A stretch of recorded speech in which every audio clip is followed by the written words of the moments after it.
May natira pa nga na pang sopas noon pang nakaraang Pasko at naisipan namin na magluto ng sopas kasi maulan dito ngayon, hindi na kami makakalabas. Balak talaga namin talaga lumabas at makapaggalaman lang kahit papano kasi every Sunday lang naman na may time na talagang lumalabas kami.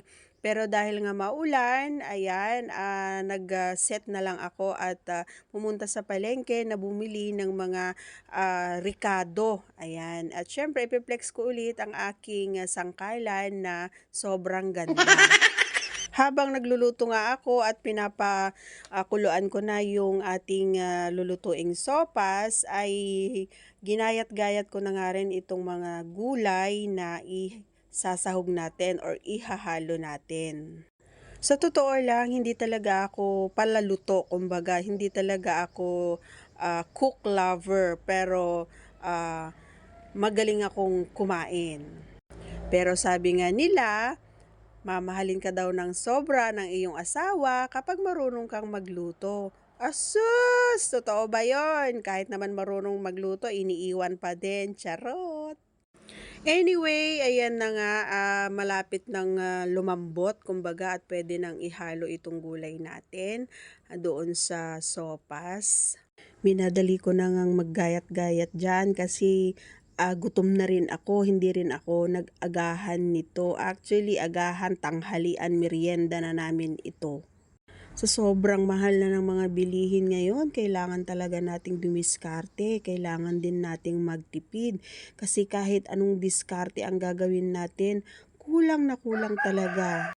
Minsan, kapag sumasahod pa nga kami, talagang wala nang natitira. Bibili ka lang ng bigas o di kaya bibili ka lang ng itlog sa tindahan, mantika, mga pangregado. Tapos makikita mo na lang sa loob ng wallet mo, wala nang laman. Meron man, piso. Aray ko! Ayan, kumukulo na yung ating paglalagyan ng ating sopas. Ilagay na natin ang ating sopas na masarap. Minsan talaga kapag mag-isa ako, tinatamad din ako magluto. Mas pinipili ko pang magkapi-kapi na lang. Pero kailangan din ng katawan natin ng pagkain. Kasi nga, manghihina talaga tayo kapag tayo ay hindi kakain. Importante kasi sa katawan natin na malagyan ng ating sikmura. Ayan, tikman muna natin kung sakto na nga ba yung ating panimpla.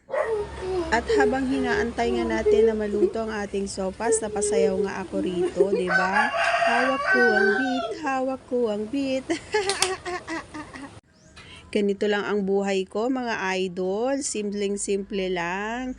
Kala nyo, pangiting-ngiti lang tayo dyan, pero nuknukan talaga at talaga naman umaapaw ng ating mga problema. Pero sa awa ng Diyos, nakakaya pa naman natin.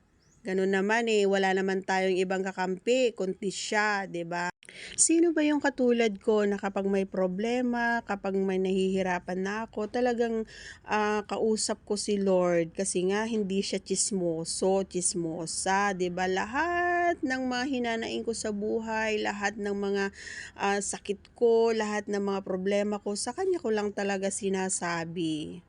Kasi nga, si Lord, hindi kanya huhusgahan, bagkus ikaw ay kanyang ibibless.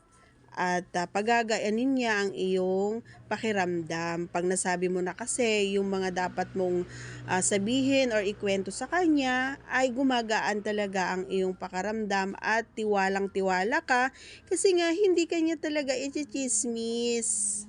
Hindi katulad ng kaibigan mo, kapag nagkwento ka sa kanya, mamaya, kalat-kalat na. Anyway, ayan, kain na tayo. Naluto na nga. Ayan, kadaldal ko, naluto na. Kain tayo mga idol. Once again, sa mga hindi pa naka-follow, like, and share sa ating video.